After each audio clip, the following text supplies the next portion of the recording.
बरेली आम आदमी पार्टी की 125 कैंट विधानसभा क्षेत्र से दलित प्रत्याशी सिबरी चौधरी को चुनाव में प्रत्याशी बनाकर पहली बार आम आदमी पार्टी ने सामान्य सीट से दलित वोटों में सेंधमारी करके तमाम पार्टियों के प्रत्याशियों में खलबली पैदा कर दी। अक्सर देखा जाता है दलित समाज के लोगों को सभी राजनीतिक दल सुरक्षित सीटों से ही प्रत्याशी बनाते हैं, परंतु आम आदमी पार्टी ने कैंट विधानसभा क्षेत्र से सिबरी चौधरी को प्रत्याशी बनाकर भाजपा, सपा, बसपा और कांग्रेस के समीकरण ही बदलकर रख दिए हैं। एक तरफ अरविंद केजरीवाल का दिल्ली मॉडल कैंट क्षेत्र के मतदाताओं को प्रभावित कर रहा है, वहीं दूसरी ओर दलित समाज में केजरीवाल ने सामान्य सीट से दलित प्रत्याशी उतारकर बरेली की राजनीति में हलचल पैदा कर दी है। इस संबंध में आज हमारे संवाददाता ने आम आदमी पार्टी की प्रत्याशी सिबरी चौधरी से मुलाकात कर खास बातचीत की। बातचीत के दौरान सिबरी चौधरी ने बताया।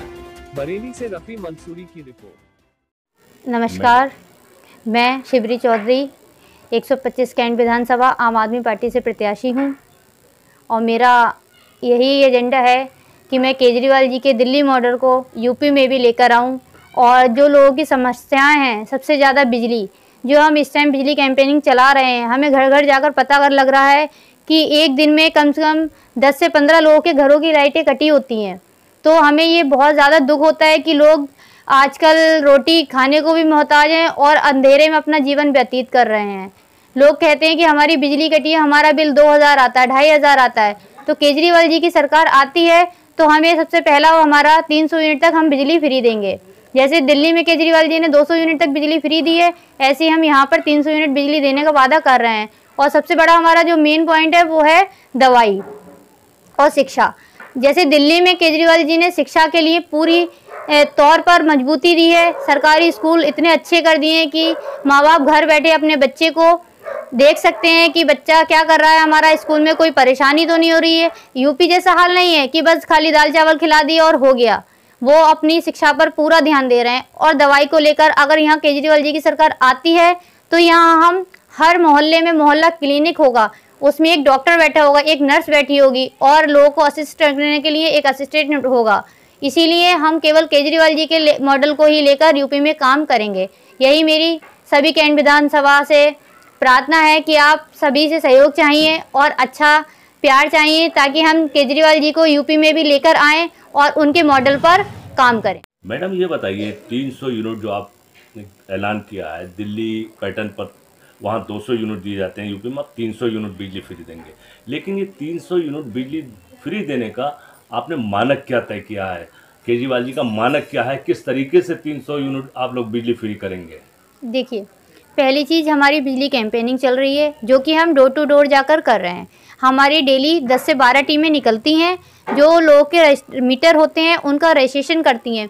हमारा जो नंबर दे रखा है उन्होंने उस पर मिस कॉल मारनी पड़ती है, वो कॉल खुद डिस्कनेक्ट हो जाती है, फिर उनके पास रजिस्ट्रेशन नंबर आता है। वो रजिस्ट्रेशन नंबर हमें फॉर्म में फिल करना पड़ता है और उनका रजिस्ट्रेशन हो जाता है। जैसे ही केजरीवाल जी की सरकार बनती है तुरंत ही उनको बिल फ्री दे दिए जाएंगे। मैडम ये बताइए, दिल्ली में जो आपके यहाँ शिक्षा का पैटर्न है उसी पैटर्न को आप उत्तर प्रदेश में लागू करेंगी, तो ये कौन से स्कूल होंगे और उसका तरीका क्या होगा? देखिए, जैसे दिल्ली सरकार में पहले दिल्ली के स्कूलों की स्थिति अच्छी नहीं थी, उन्होंने दिल्ली के सरकारी स्कूलों को कॉन्वेंट स्कूल से अच्छा कर दिया है।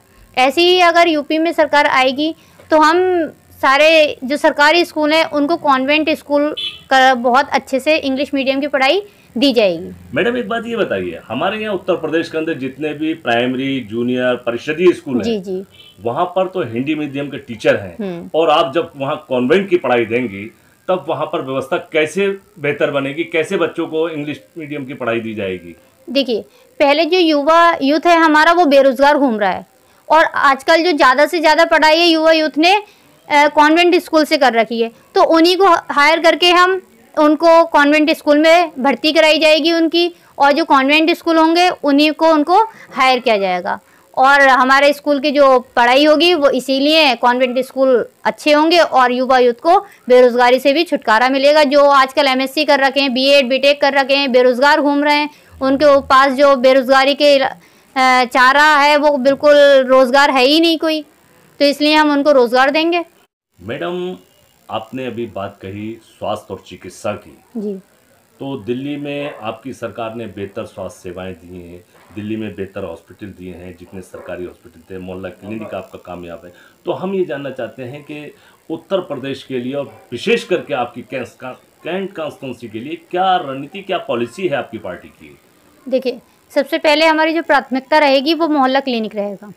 ठीक, मोहल्ला क्लिनिक में एक डॉक्टर अवेलेबल होंगे, एक नर्स होंगी और एक असिस्टेंट होंगे, जो कि पेशेंट आता है तो उसको असिस्टेंट कर सकें। ठीक, अगर किसी को अचानक से ज़्यादा बुखार भी आ जाता है तो उसे लाइन लगाने की ज़रूरत नहीं पड़ेगी, 500,000 का पर्चा बनवाने की ज़रूरत नहीं पड़ेगी। आप मोहल्ला क्लिनिक में जाइए, अपना इलाज करवाइए।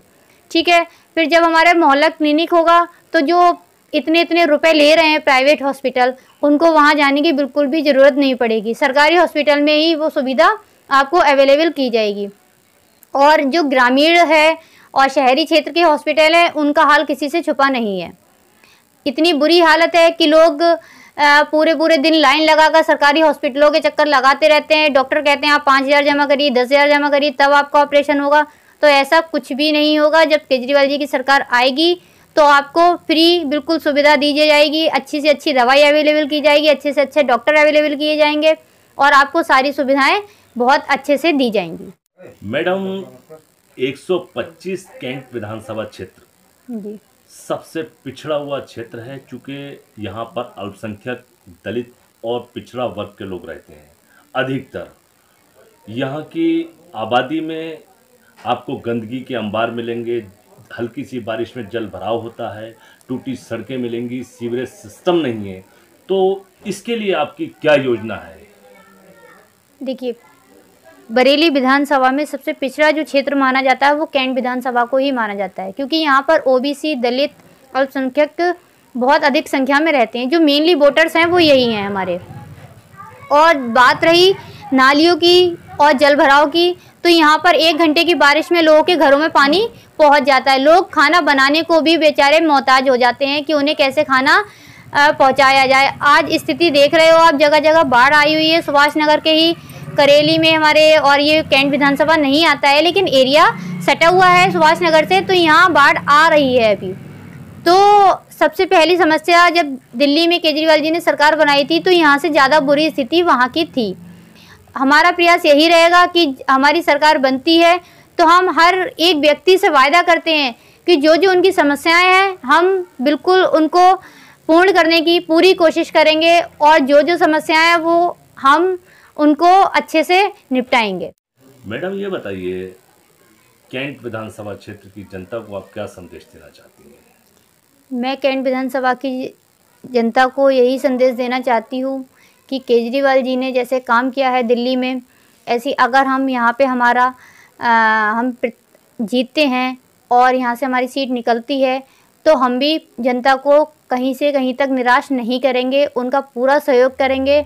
और जैसे केजरीवाल जी जनता की हर समस्या को सुनते आए हैं और सुन रहे हैं, ऐसे आगे हम भी जनता की हर समस्या को सुनेंगे और उनका पूर्ण करने की पूरी कोशिश करेंगे।